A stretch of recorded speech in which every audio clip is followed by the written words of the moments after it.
Hi friends నేను ఉపేంద్ర మోటపోతుల.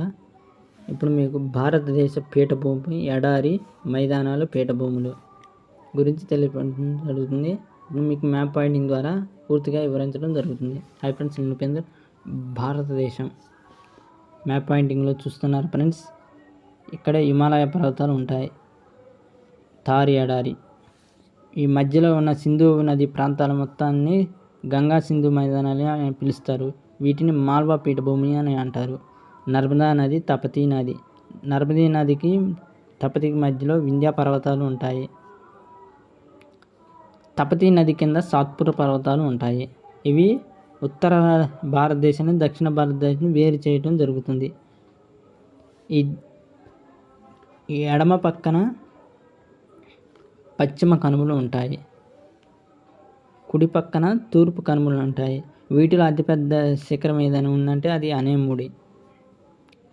ఈ మధ్యలో ప్రాంతాలకి మాల్వా పీఠభూమికి తూర్పు కనుమలు, పశ్చిమ కనుమల మధ్యలో ఉన్న పీఠభూమిని దక్కన్ పీఠభూమి అంటారు. ఇవి తెలంగాణ, ఆంధ్రప్రదేశ్, కర్ణాటక, తమిళనాడు, మహారాష్ట్ర కొద్ది ప్రాంతాలు కలిగి ఉంది. వీటిని దక్కన్ పీఠభూమి అని పిలుస్తారు. వీటిలో దొడబెట్ట, నీలగిరి కొండలు ఎక్కువగా ప్రసిద్ధి చెందుతున్నాయి.